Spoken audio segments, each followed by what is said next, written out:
Bien, Shabbat Shalom y bienvenidos a un nuevo estudio de nuestra comunidad de Ney Adon Olam.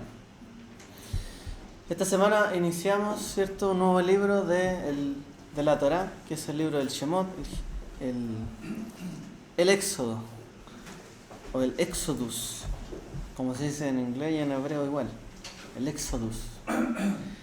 Bueno, este libro, ¿cierto?, marca la transición de una familia que llegó quizás en pocos números, ¿cierto?, a Egipto, una familia que se habla de 70, ¿cierto?, personas, se transformó en una nación esclavizada que clamó finalmente por redención. En la historia también del nacimiento del gran líder, ¿cierto?, de Israel, como se le llama Moshe Rabenu, Moshe nuestro maestro, que sería no sé si el primer profeta, pero prácticamente el primero con ese título como tal, dentro de la nación de Israel, aunque nuestros patriarcas igual profetizaron. Pero Moshe fue el gran profeta que lideró, ¿cierto?, a toda la nación de Israel, y el primero. Un poco de historia y nos vamos a nuestro tema. Primeramente surgió un faraón, como dice la escritura, que no conocía a Yosef. No lo conoció. Tuvo temor del crecimiento explosivo que tenían, ¿cierto?, los hebreos, ya que esa sociedad moderna, como toda sociedad moderna, tenía pocos hijos, ¿cierto? Y los hijos de Israel tenían muchos hijos, como hasta el día de hoy, ¿cierto? De hecho, es tanto los hijos que tienen, por ejemplo, los grupos más ortodoxos dentro de Israel, que son los que tienen mayor tasa de natalidad, que son hoy día un gran problema para el Estado de Israel. Porque antes se les ayudaba, se les subvencionaba para que estudiaran, pero cada vez son más y más y más, y de aquí a algunos años más van a ser tantos que no va a haber cómo mantener todas estas personas si no aportan. Hay que empezar a matar a los niños. ¿Cómo? Hay que empezar a matar a los niños como los perros de policía. Tienen que modernizarse. Claro, eso es un gran problema. Entonces, al parecer, cuando la gente tiene muchos hijos, se transforma en un problema para quien sea, pero para alguien es un problema. O para el vecino, que le hacen ruido, no sé. Pero bueno, aquí ellos tuvieron temor, ¿cierto?, de los hijos de Israel. Intentó esclavizarlos para detener, ¿cierto?, su crecimiento, etcétera, pero esto no los detuvo. Al contrario, parece que tenían más hijos. Entonces, con esto, ¿cierto?, ordenó a algunas parteras hebreas que mataran a todo hijo varón recién nacido. Ellas tuvieron temor de Dios, dice, y desobedecieron, que son, ¿cierto?, Shifra y Puá. Salvaron a estos niños. Entonces, ahí aparece el nacimiento de Moshe. Una mujer de la tribu de Leví, Yochebed, dio a luz un hijo, lo escondió 3 meses. Después de que ya no pudo esconderlo más, lo dejó en una tebá, dice ahí en hebreo, que es la misma palabra que se usa para el arca de Noé, en un arca, ¿cierto?, o una fuente. Y lo llamó, ¿cierto?, la hija del faraón, que lo encontró, Midian, lo llamó Moshe, como sacado de las aguas. Miriam, ¿cierto?, que era la hermana de Moshe, igual vigilaba ahí donde iba la canasta. Y ofreció, ¿cierto?, ser la propia madre del niño como nodriza. Así que Moshe creció en el palacio, pero de alguna forma igual consciente de quién era él, de su identidad.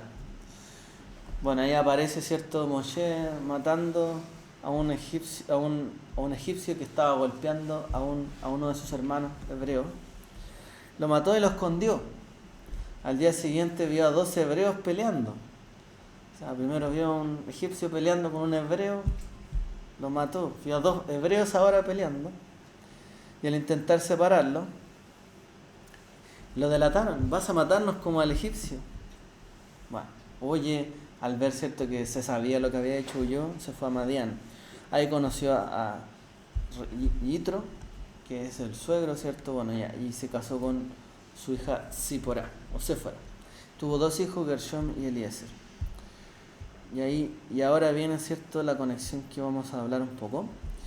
Mientras él estaba pastoreando, Moshe, ¿cierto?, ve una zarza en medio ahí del camino que ardía y no se consumía. Algo raro, ¿cierto? Entonces Dios le habló y le ordenó, bueno, lo llamó, ¿cierto?, y le ordenó sacar a Israel de Egipto. Y Moshe 4 veces aquí se resiste. ¿Quién soy yo para hacer esto? ¿Qué nombre les diré? O sea, vengo en nombre de quién. No me creerán, soy torpe de labios. Se negó, por así decirlo, varias veces. Ahí el Eterno se presenta delante de él con su nombre, que es la revelación del nombre del Eterno, ¿cierto? Yod-He-Vav-He, que sería Ejiyeh Asher Ejiyeh. Yo seré el que seré. O algunos traducen yo soy el que soy. Entonces este nombre, ¿cierto?, Yod-He-Vav-He, en realidad significaría esta frase, que seré el que seré. Y bueno, si ahí se estudia, hay un gran análisis, ¿cierto? Y este nombre estaría efectivamente como en un futuro, en un verbo antiguo, y probablemente significa esta misma frase. Pero es bien característico porque el nombre significa ser el que seré, y a su vez como podría significar yo llegaré a estar con ustedes en el fondo. Es una revelación de que Él iba a estar siempre con el pueblo. Y esto es lo que significa, ¿cierto?, el nombre del Eterno. Bueno, ahí le dio algunas señales, ¿cierto?, el Eterno, para que Moshe se presentara frente al faraón. Y bueno, se presentó ante él como su portavoz. No le creyeron, por supuesto. Fue con el pueblo de Israel, tampoco le creyeron. Así que finalmente aquí empieza toda la travesía, ¿cierto?, y la discusión para dejar ir al pueblo de Israel. Y el faraón le dice, ¿quién es Hashem? ¿Quién es el Eterno? No solamente le negó la palabra, o sea, la solicitud, sino que también endureció los trabajos para el pueblo de Israel. Así que Moshe terminó siendo mal visto por su gente, y finalmente le dice a Moshe también, o sea, a Moshe el Eterno, ¿por qué me has hecho mal a este pueblo? O sea, ¿por qué me mandas a hacer esto y ahora estamos peor? Y el Eterno le dice, bueno, ahora vas a ver lo que voy a hacer con Faraón. Ok. Ya. Cosa similar, ¿cierto?, vemos en el nacimiento de la época de Yeshua, ¿cierto? Así como el faraón ordenó matar a los niños varones, Herodes también aparece en la escritura que ordenó matar a los niños de Belén, porque había escuchado que iba a nacer el rey de los judíos. En ambos casos, ¿cierto?, escaparon de milagro.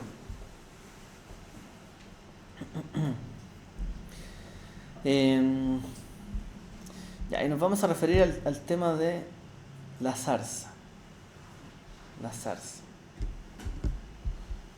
Quiero hablar un poco sobre este tema, como que es bien profundo en realidad. La zarza ardiente.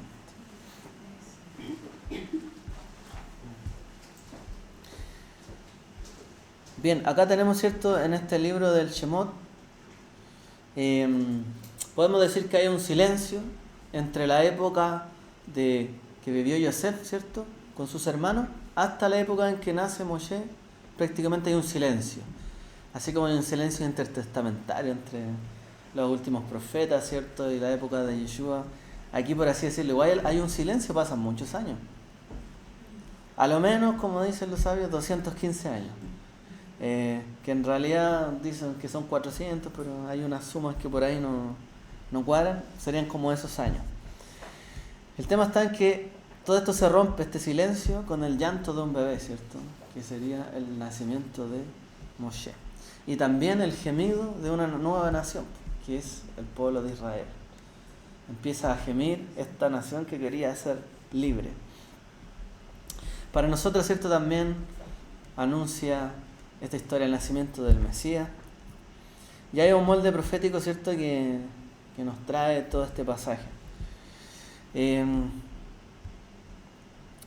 La parashá comienza con una sentencia de muerte. Este nuevo faraón tenía miedo de que nazca todavía gente más fuerte o un libertador dentro del pueblo. Todo hijo que nazca lo echaréis al Nilo. Es decir, siempre, ¿cierto?, hay un enemigo contra el pueblo de Israel, el enemigo de nuestras almas que busca nuestra destrucción. Y la Escritura dice que prácticamente desde el inicio hay alguien que está tratando de matar la simiente de la mujer. Bien, nos recordamos, ¿cierto?, el pasaje de Belén que mencionamos. Vemos un nuevo faraón que era Herodes sobre la tierra de Israel, que también ordenó la matanza de los hijos recién nacidos. Ahora Moshe es salvado del Nilo, pero resulta que reside en pleno corazón del enemigo de Egipto, en la casa, ¿cierto?, del faraón. Bueno, en el libro de Mateo se menciona que Yeshua, una vez que fue librado, fue enviado a Egipto. Dice que fue salvado y huyeron hacia Egipto, dice Mateo 2:13. El tema está, ¿cierto?, en que sobrenaturalmente el ungido del Eterno se libra para cumplir, como dice el mismo libro de Mateo, la profecía de Egipto: llamé a mi hijo. Que pueda aludir, ¿cierto?, a Moshe, que de ahí llamó, ¿cierto?, a su hijo, pero también podría aludir a Yeshua como el Mesías. La Torá dice lo siguiente: en aquellos días sucedió que, crecido ya Moshe, salió a sus hermanos y vio sus cargas. Moshe lo tenía todo en el palacio del rey. Muchas gracias. ¿Qué es esto? No sé, me lo entregó. Esto es un antialérgico. Sí. Me voy a quemar, sí.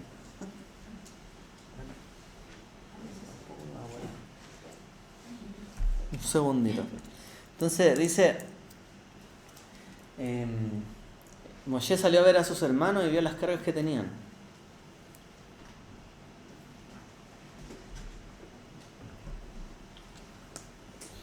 Ahora él viviendo, ¿cierto?, en la casa del faraón, él lo tenía todo, ¿cierto? Lo tenía todo. Tenía comida, bebida, estatus, poder. Era toda la comodidad del palacio del rey. Sin embargo, dice la Escritura, o la Torá dice que salió. Él salió. Entonces, ese salir, podemos decir que él descendió, salió de su comodidad, de su posición elevada, de donde había vivido toda su vida, para tratar de identificarse con el sufrimiento de sus hermanos. Dice el libro de Hebreos, captando este momento, dice: y por la fe Moshe rehusó llamarse hijo de la hija de Faraón, escogiendo antes ser maltratado con el pueblo de Dios que gozar de los deleites temporales del pecado, teniendo por mayores riquezas el vituperio del Mesías que los tesoros de los egipcios.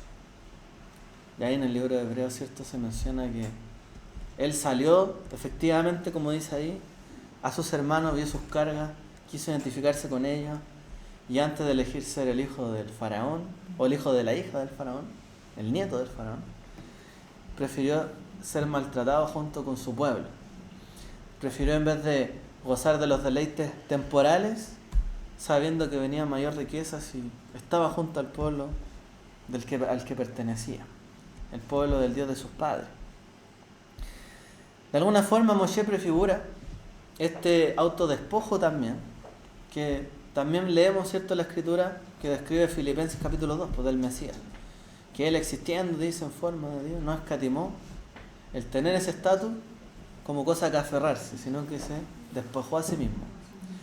Moshe también se autodespojó en este momento, ¿cierto?, cuando decidió salir de la casa del faraón. Entonces, el maestro también, o Yeshua, dice la Escritura, que no consideró toda la gloria que tenía como algo a lo que aferrarse, sino que salió del palacio celestial, podemos decir, se despojó, tomó forma de siervo, humilde, maltratado, esclavo, con tal de darnos la libertad. Caso similar a Moshe, aunque quizás, como les digo, hay varios silencios dentro de la parashá porque no muestra todo lo que pasa entre medio, pero hay que leer entre líneas. Y acá hay un paralelo, podemos decir, doloroso. por el cual podríamos, ¿cierto?, cuestionar un poco a Moshe. Moshe intenta salvar a sus hermanos, pero ve a un egipcio golpeando a un hebreo y se enfurece. Se puso rojo. Al día siguiente, vio al egipcio maltratando al hebreo y lo mató. O sea, tampoco fue como mucho, no le dio muchas vueltas, la verdad. Al día siguiente intentó traer la paz entre dos hebreos. ¿Y cuál fue la respuesta del propio pueblo? ¿Quién te ha puesto a ti por príncipe y juez sobre nosotros? O sea, tú no naciste con nosotros, vives allá en el palacio. ¿Quién nos quieren matar ahora? Eres ese juez de nosotros. Bueno, más encima te dice ser de nosotros. Entonces, es más complejo. Moshe vino a los suyos, pero los suyos no le recibieron. Fue rechazado en su primer intento de redención y tuvo que ir a una tierra lejana por un largo tiempo. Algo similar a lo que le pasó a Yeshua. Aunque dice vino a los suyos, como los suyos, su misión. Y los suyos no le recibieron. Aquí pasó algo similar. Tampoco podemos decir que la misión era estar matando a los egipcios. O haciendo las paces entre su pueblo cuando en realidad todavía no tenían ni la autoridad. Cosa que cuestionaron, ¿cierto?, también mucho a Yeshua varias veces, ¿no? ¿Con qué autoridad vienes tú? Tenemos otro caso similar que es el caso de Esteban, que es el primer mártir, ¿cierto?, dentro del Brit Hadashah. Y también se utiliza este pasaje en Hechos 7, cuando fue acusado en el Sanedrín. Él dijo lo siguiente: y a este Moshe, a quien habían rechazado, a este envió Dios como gobernante y libertador. Le está diciendo a ellos, a quien ustedes también como pueblo de Israel rechazaron en ese momento, o sus padres, nuestros padres, Dios lo había mandado como gobernante y libertador. También lo habían rechazado. Esteban argumentó que Moshe era también el prototipo de Yeshua. También fue rechazado. En su primera venida, Israel preguntó, ¿quién te ha puesto por rey?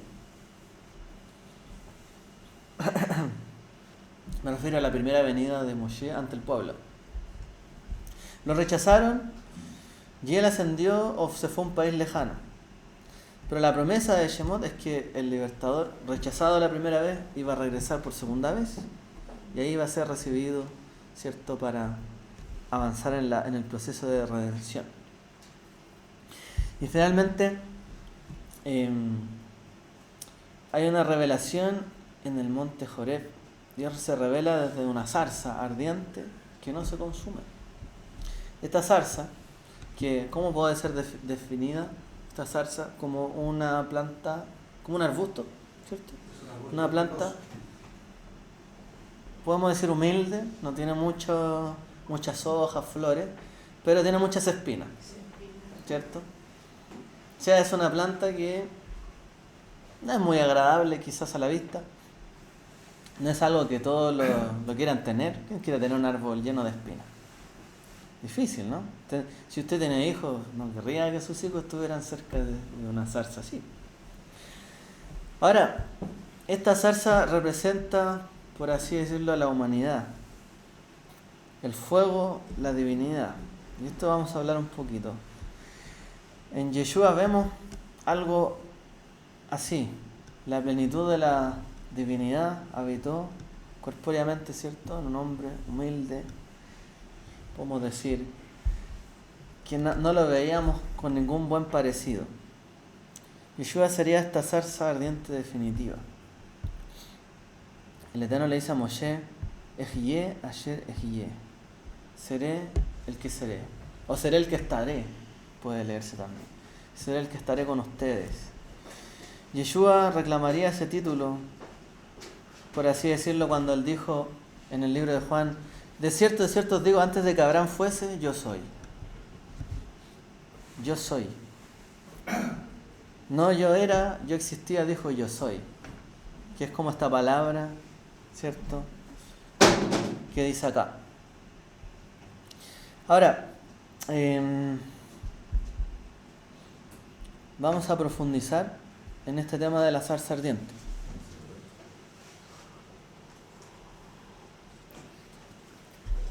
¿Qué es lo que nos dice el Midrash? Por ejemplo, sobre este tema de la zarza ardiente que no se consumía. Esto podría ser para el lector, ¿cierto?, del Peshat o del sentido literal de la escritura, ver una zarza que continuamente está ardiendo y no se quema es algo llamativo visualmente. O sea, yo veo algo así y no sé, me gustaría acercarme porque ¿cómo no se consume? Hay calor aquí, ¿qué está pasando? Es un espejismo. Entonces, es algo llamativo visualmente, podemos decir. Es para llamar la atención. Entonces, cuando un lector bíblico, ¿cierto?, o una persona lee eso, le llama la atención. O sea, Dios le llamó la atención a Moshe para que se acercara ahí, para hablarle, ¿cierto? Entonces, era un milagro visual. Pero como hemos dicho, en realidad este recipiente puede estar haciendo una alusión mucho más profunda. Dios podría haber elegido otro tipo de árbol, ¿cierto? Podría haber elegido un árbol mucho más majestuoso, como un cedro del Líbano, por ejemplo, una palma datilera, fructífera. Pero en realidad eligió una sne, que sne es una zarza, que es un arbusto espinoso y bajo, chiquitito. No es más grande que un árbol, para nada. Dice el Midrash Rabbah 2.5. Los sabios preguntan por qué Dios ahí eligió una zarza y responden en el Midrash: para enseñar que no hay lugar en la tierra vacío de la Shejina, ni siquiera una zarza espinosa. O sea, no hay ningún lugar en la tierra donde no esté la presencia divina. Incluso en un arbusto lleno de espinas también está la presencia divina, la Shejina. Que la Shejina, ¿cierto?, viene la palabra, Shahan, que es morar, ¿cierto? Sería como la morada de Dios. Esa es la Shejina. El Midrash también dice: mientras Israel esté en aflicción, yo estaré con él en la aflicción. Y en realidad la palabra que usa ahí es una alegoría, porque está diciendo: mientras Israel esté en la esclavitud de la aflicción, yo estaré con ellos en las espinas de su aflicción. Y Mo Anahi Betzara, yo estoy con él en la angustia, dice el Salmo. Entonces los sabios, ¿cierto?, del Midrash están haciendo una alusión de esta zarza ardiente, espinosa, ¿cierto?, una zarza llena de espinas, con la aflicción. Mientras mi pueblo esté en la aflicción, yo voy a estar con ellos también en la aflicción, o en las espinas, en los momentos difíciles. Esta cenea o esta zarza ardiente también podríamos decir que es como una prefiguración del cuerpo del Mesías. ¿En qué sentido? Isaías lo dijo: subirá cual renuevo, y no habrá parecer en él, ni hermosura, despreciado, desechado entre los hombres. ¿Sí? Se subirá cual renuevo, o como si fuera como un árbol, como una semilla plantada que nace, ¿cierto?, como un brote de la tierra. ¿Qué tipo de brote tendría que ser algo despreciable, desechable, que no lo viéramos con mayor gracia? ¿Un árbol bonito? No, porque uno tendría que ver un árbol hermoso, ¿cierto?, para no despreciarlo. Pero un árbol, una zarza llena de espinas, un arbusto que casi no tiene hojas, sí podría ser mirado con desprecio. Entonces ahí los sabios, ¿cierto?, hacen esta alusión en Isaías. ¿Qué cosa?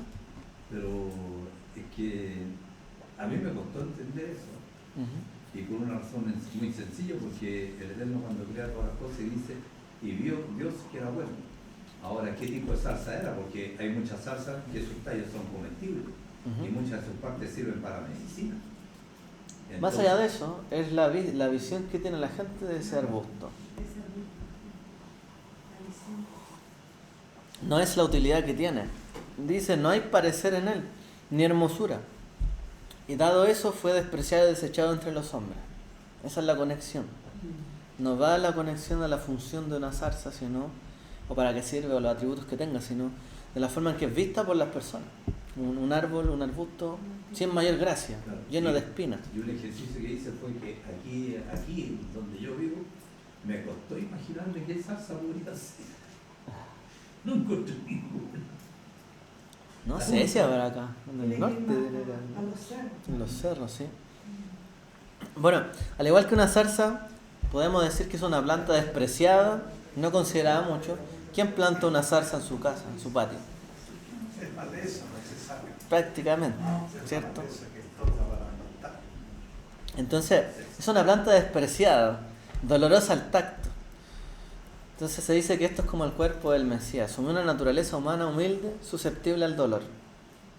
La zarza tenía espinas y Yeshua llevó una corona de espinas.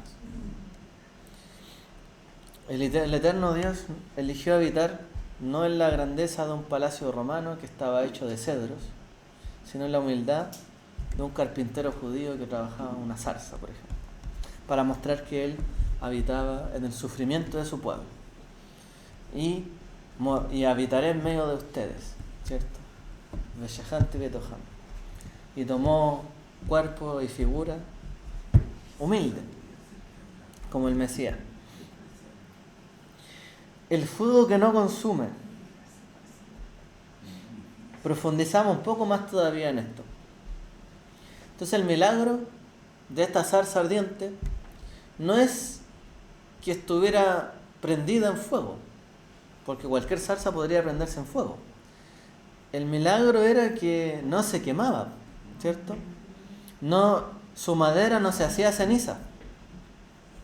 Y este es el milagro, lo que está detrás de eso que vio Moshe. Ahora, físicamente, porque esto es algo de la ciencia, ¿cierto? Cuando uno prende fuego, el fuego consume la materia, ¿cierto? La degrada. ¿Qué es lo que pasa en términos espirituales?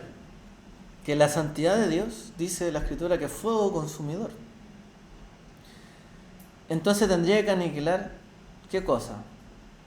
Si el fuego consume la materia, el fuego consumidor del Eterno tendría que aniquilar la imperfección humana. Esto es lo que sostenemos en este momento. ¿Cómo puede, y conectado con todo lo que ya dijimos, el Eterno habitando en una zarza como si fuera el cuerpo del Mesías, cómo puede toda la plenitud de la deidad habitar corporalmente en un hombre sin que se desintegre? Porque es un principio de la Escritura que nadie puede ver a Dios y vivir, que no se le puede contener, etc. Bueno, ¿por qué se dice que toda la plenitud de la deidad habitó en el Mesías y no se consumió ese cuerpo? Podría uno preguntarse, o sea, ¿de verdad toda la divinidad de Dios posó en él? ¿Y por qué no se consumió? ¿Cómo pudo ese cuerpo aguantar todo eso?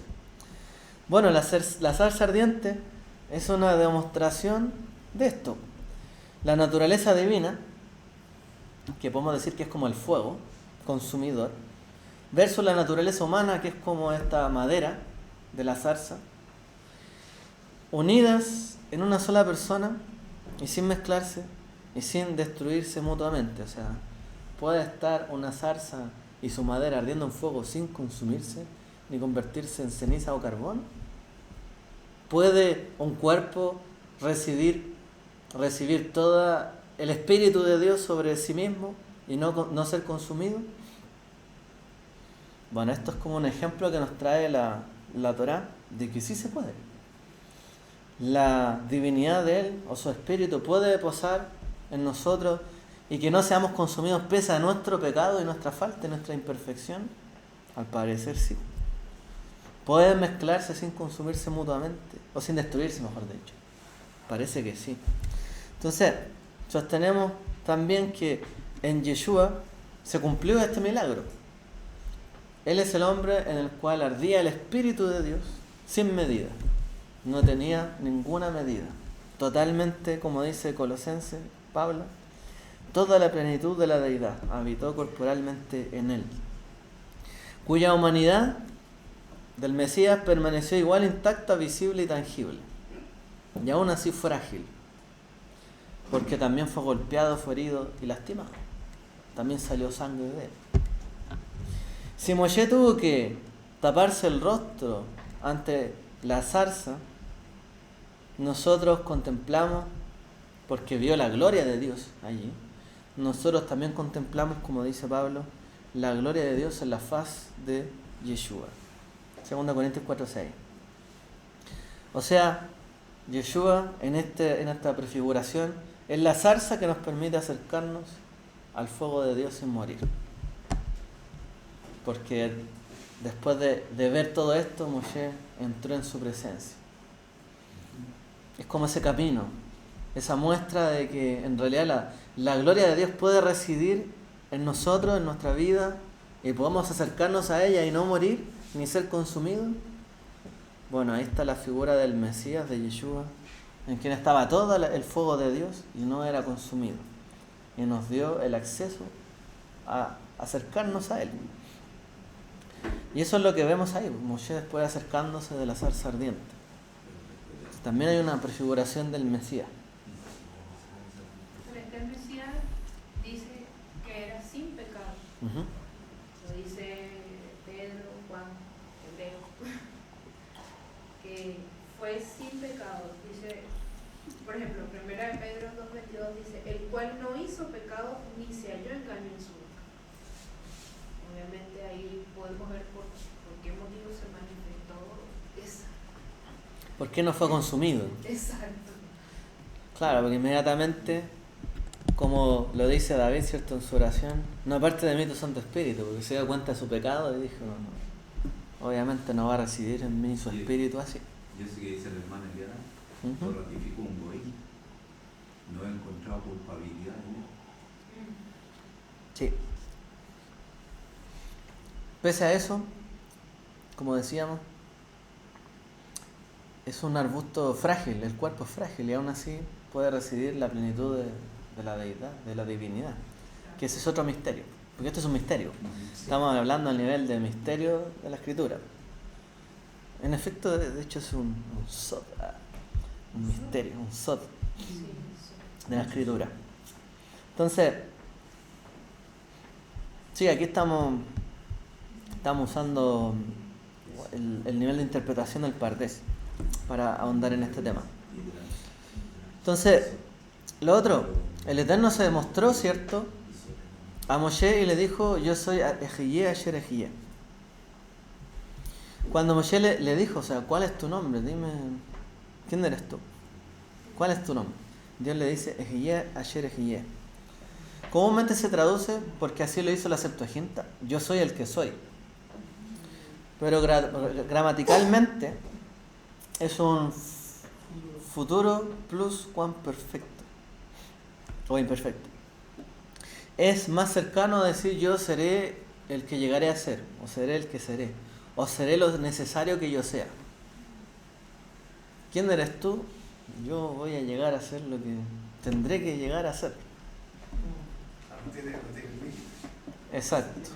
No hay un límite. Claro. No hay una forma en la que podamos moldearle a Él. Ni decir, Él es de esta forma, de esta otra. Voy a hacer lo que voy a hacer.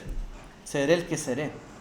No hay una forma de limitarlo, de ninguna manera. Entonces, la forma en que se revela es muy, muy importante, ¿cierto? Y esto es la importancia del nombre del Eterno. Que de por sí su nombre conlleva una promesa. Yo seré el que estaré con ustedes. Yo haré o seré y haré lo necesario para ustedes. Es interesante porque en el pasaje de la Torá explica, yo soy el que soy. Pero en los comentarios del Chumash que leo yo, lo explica como lo dice usted y lo desglosa. Por sílaba. ¿Ya? Como lo explicó ahora, está como relatado ahí en los comentarios. El nombre de Dios. Uh-huh. El nombre de Dios. Claro, y así se presenta Él. Yo seré el que seré. Entonces, el nombre, más allá de ser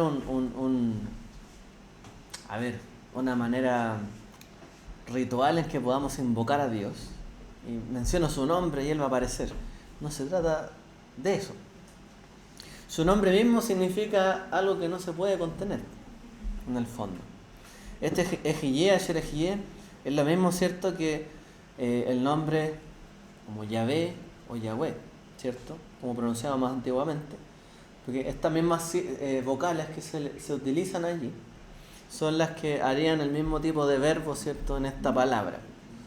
que es el verbo como cero estar, un verbo muy antiguo, ¿cierto?, de la gramática, incluso antes del hebreo, más antiguo todavía, ese verbo, como cero estar en el fondo. ¿Ya? Es como el verbo to be del inglés, una cosa así. Y está con estas letras, ¿cierto?, que es lo que más se ha investigado, que cómo se pronunciaba. Precisamente significaría lo mismo que este ejiyé, ayer ejía, pero como en una sola palabra. Como dice la escritura, quién es, quién fue, quién es y quién será, ¿cierto? Esa misma frase, esa misma palabra, es el mismo verbo que prácticamente es el nombre de Dios. Quién fue, quién es y quién será. Está todo contenido en su nombre. No sé si ustedes han visto alguna vez cómo desglosan este nombre, ¿cierto? Las mismas letras del nombre de la palabra de Dios forman estas palabras: el que fue, el que es y el que será, ¿cierto?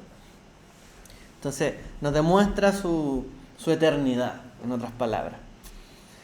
En el tratado del Berajot 9b, el Talmud dice lo siguiente: este nombre dice que es una presencia continua, una promesa de presencia continua, como dijimos.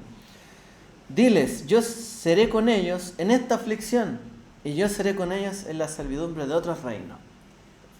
Entonces, los sabios en el Talmud dijeron, cuando el Eterno se reveló a Moshe, les dijo: yo voy a estar con ustedes ahora en esta aflicción, pero ahora seré con ustedes en esta aflicción, y seré el que también seré en otras aflicciones que también vayan a venir. Eso lo había dicho Rashi, ¿no? Lo dice Rashi, pero está en el Talmud. Sí. Efectivamente. Lo dice Rashi. Y sale en el Tratado de Berajot. Entonces, estoy con ustedes hoy y estaré siempre con ustedes en otras aflicciones. Es una promesa.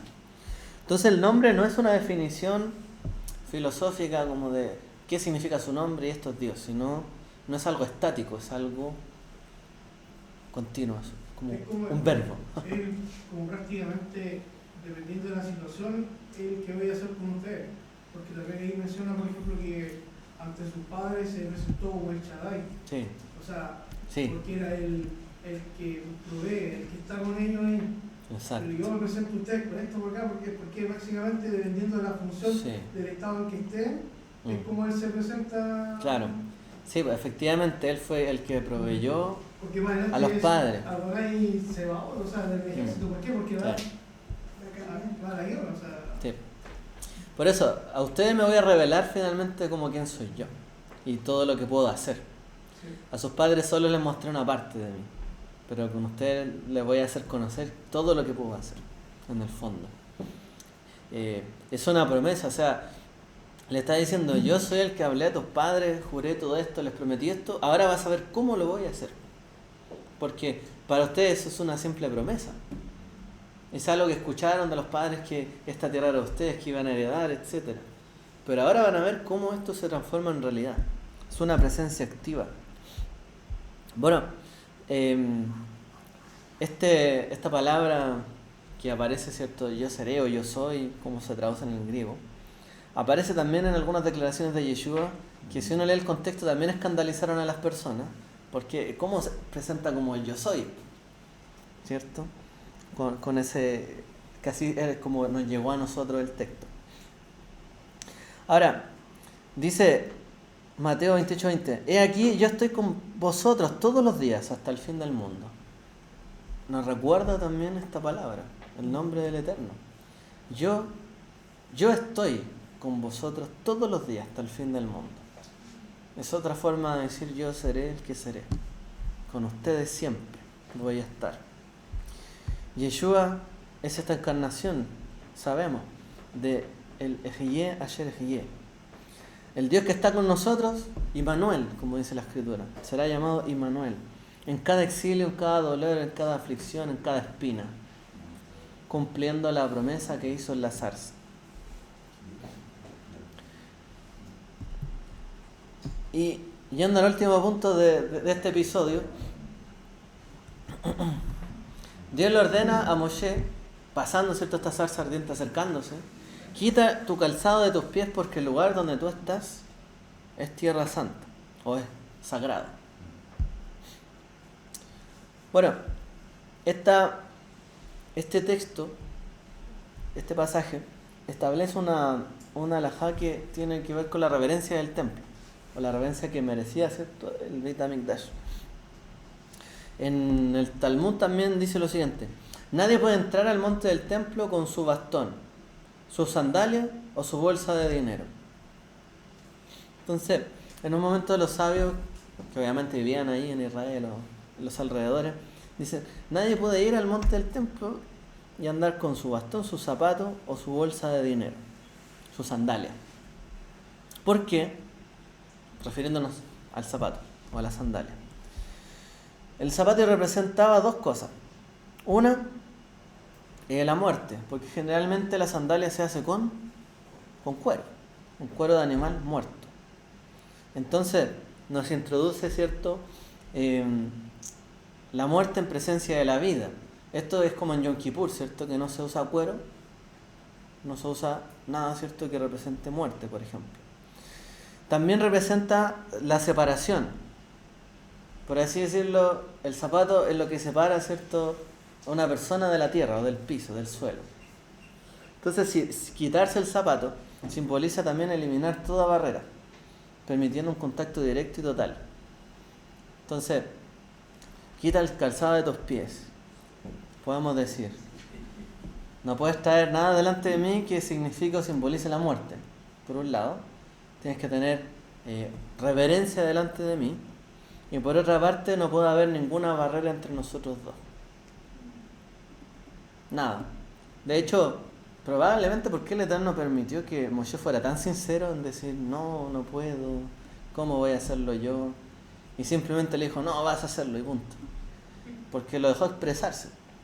Quitó, por así decirlo, una barrera que tiene que ver con el engaño en los labios.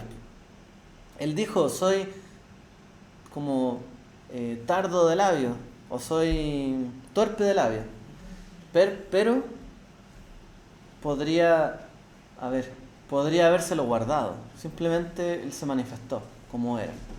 Entonces, cuando uno se quita la sandalia o los zapatos, cuando se va a acostar, o en otro lugar, pero bueno, cuando uno se va a acostar y está cómodo, está tranquilo, ¿cierto?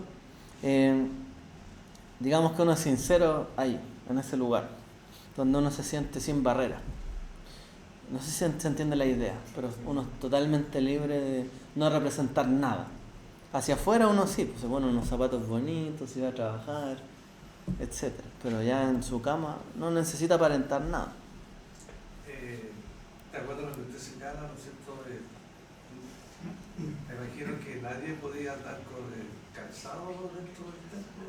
Me refiero, por ejemplo, a las revistas que oficiaban, la gente que se acercaba a las peregrinaciones o durante el mes, cualquiera, para llegar ahí necesariamente invierno o verano, había que entrar descalzo en lo que se entendió. Mira, no tengo claro hasta qué punto se podía ingresar con X tipo de calzado. Porque los sacerdotes sí tenían algunos rituales donde se lo sacaban, pero no en todos. No sé hasta qué punto. Lo que aquí en el fondo dicen los sabios, porque traen como una frase que no es como que sea... A ver, es un principio alágico de algo que ellos opinan que debe hacerse así, que nadie debería entrar como demostrando entre fragilidad o este cuero animal, porque hay otro animal que se sacrifica, o ostentando dinero, porque, a ver, en algunos episodios había que vender cierta carne del animal sacrificado, porque no todo se comía, o había que a lo mejor comprar un animal para sacrificarlo. Había que tener dinero, pero es que muchos comerciaban con esto. Bueno, y que ese igual es, como dice usted, más que nada es interpretación de cómo ellos lo ven, porque si vamos al texto mismo, por ejemplo, una conclusión que yo, según lo que yo veo, es que cuando, por ejemplo, Moche se presenta ante él, ¿Sí? le dice quita las sandalias, más que el tema de que las sandalias sean cuero o muerte, estamos hablando que es como los zapatos de nosotros, que andamos por todos lados, pisamos mugre, pisamos bichos, y nos vamos a traer toda esa suciedad acá, o sea, nos sacamos y entramos al lugar donde es especial, y aparte de que uno mismo cuando va, por ejemplo, bueno, yo digo, va al sur, ya en el carretera sur, Pucha, uno se saca los zapatos, se pone en el río, se pone en la tierra, se pone en el centro del árbol y siente la energía. ¿Por qué? Porque la energía fluye desde la tierra sin limitación a través del cuerpo de uno. Es por la conexión misma uno con la naturaleza. Por eso yo creo que más que nada el tema de la muerte, el tema del oro, bueno, yo creo que la añadieron ellos porque tuvieron su motivo. Sí. Pero, y por ejemplo, estar con una vara, o sea, Moche estuvo ahí, de hecho el mismo le dijo, tira la vara al suelo y después toda, o sea, no le dijo, deja toda afuera. O sea, Sí, concuerdo contigo, es parte de una buena interpretación. Como ellos entienden y se entiende por qué ellos sacaron sus deducciones y... Pero no, Ahora, por eso aplicando todo eso, porque estamos hablando, en Yeshua también, a su vez, ¿cierto? Se nos llama, por así decirlo, a entrar más, sin toda esta carga, ¿cierto?, que tenemos del camino, más vulnerables o más sinceros delante de Él. ¿Qué podemos decir al respecto? Los zapatos, ¿cierto?, con lo cual caminamos, estructuras, diferentes tipos de suelo, lugares, etcétera. ¿Qué son los lugares, las estructuras que pisamos, etcétera? Digamos, podemos decir, a ver,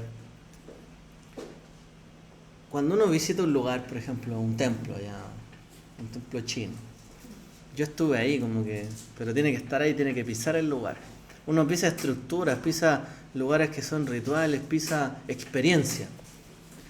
Es también lo que constituye, por ejemplo, la religión. La religión son estructuras, rituales o lugares que se esquematizan de una forma. Ahora, todo esto se nos da muchas veces en la vida o en la religión para no tener que pisar, por así decirlo, directamente junto a Dios. Se nos llena de ideología, ¿cómo que se llama?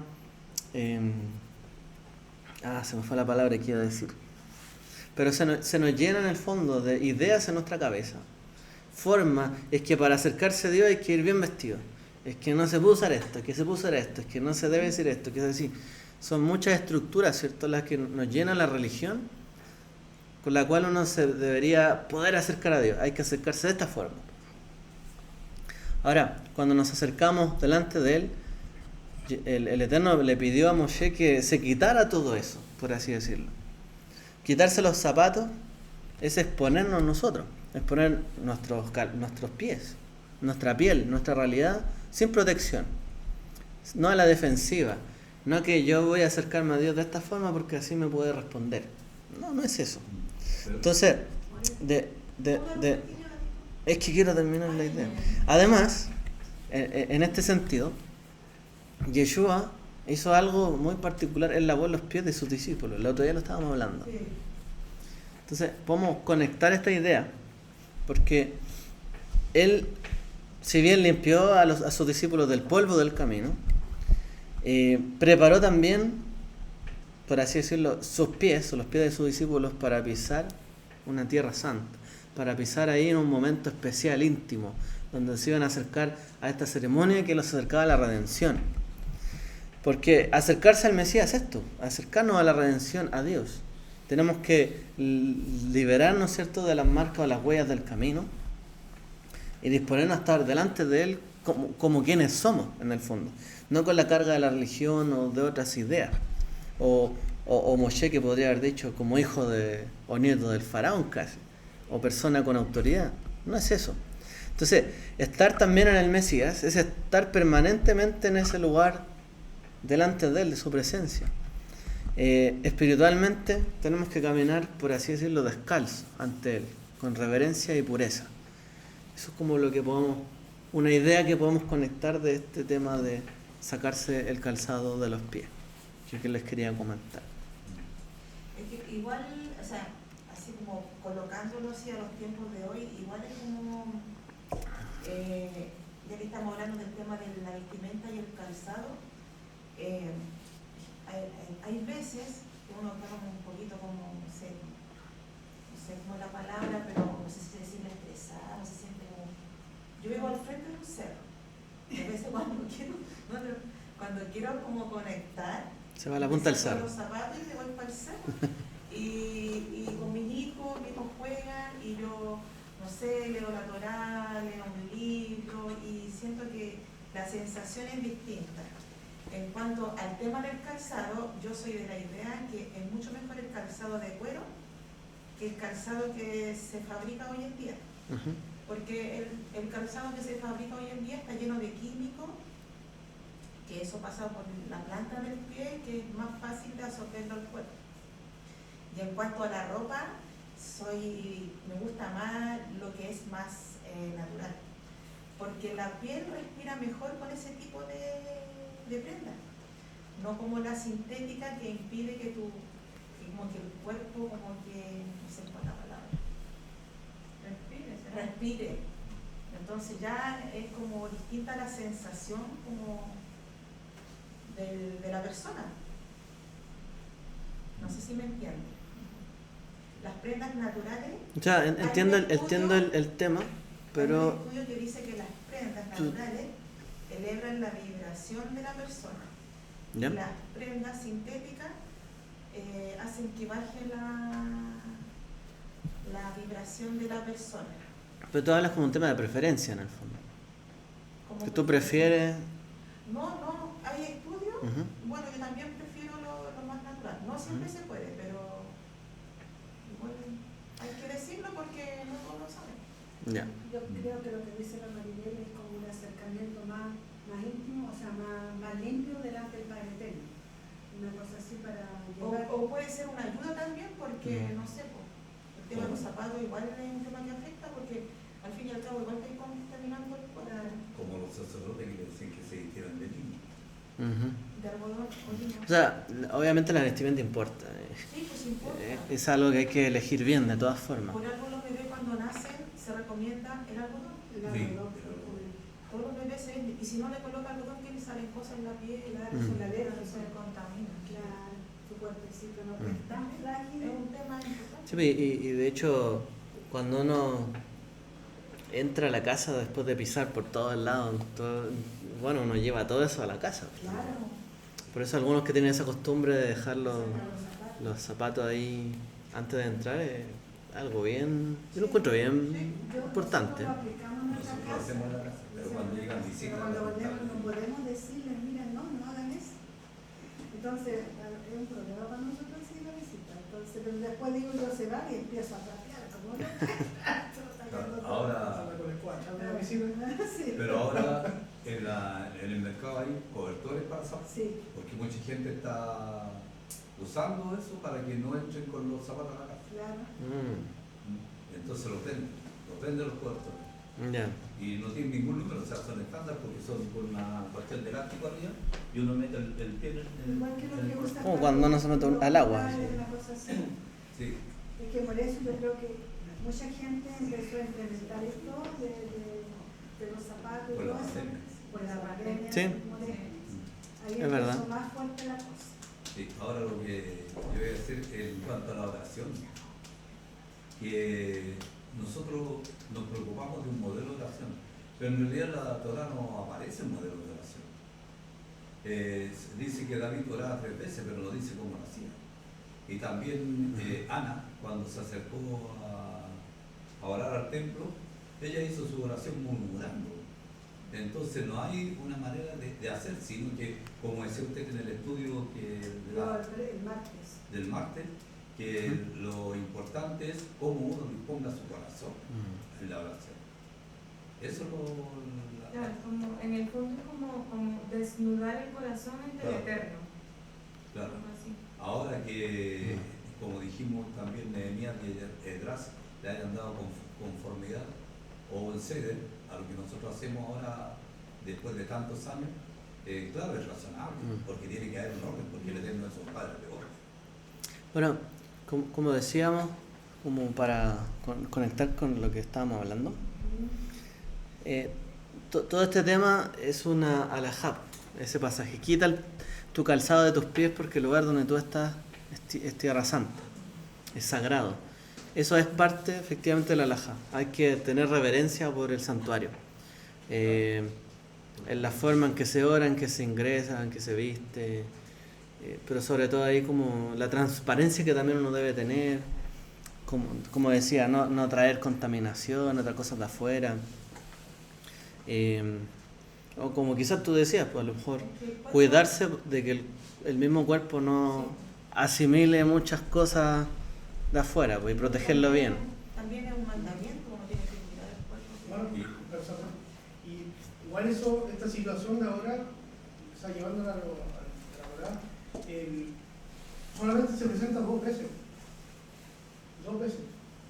Por ejemplo, y acá, por ejemplo, acá dice que el Malach del Eterno se apareció en la zarzamora y arroz, ¿cierto?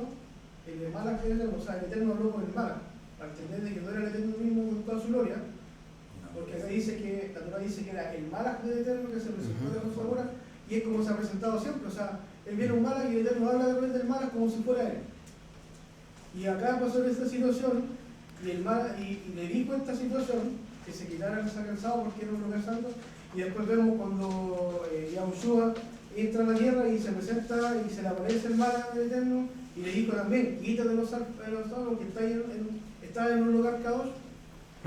Y no sé, pues nosotros vemos más atrás y nos vamos a hablar ahí mismo, donde vienen los 3 Malach y hablan con él, y el Eterno prácticamente está hablando con él, y no le hizo que quítate los zapatos, sino que están ahí conversando como dice, como que eran amigos. O sea, Claro. Son situaciones diferentes para... Yo creo que es la situación misma que cambia la forma en que se tiene que abordar. Claro. Porque igual, no sé si me explico. Sí, bueno, el mismo hecho de sacarse las sandalias es una invitación como dentro de la casa. Mira, entra aquí en el lugar íntimo, vamos a conversar. El enviado ahí habló... Vaya a conectarte conmigo, pero siempre cerca. Claro, te necesito cerca. Quiero concluir. Moshe tuvo que tomar una decisión. Iré yo ahora y veré esto. Éxodo 3:3. Él debía ir ahora, bajo el llamado, ¿cierto?, que el Eterno le estaba haciendo. Ahora,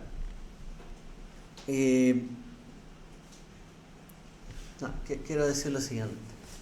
Moshe podría haber pasado por alto esa escena, que estaba el zarza ardiendo y todo el tema, y haber seguido su camino.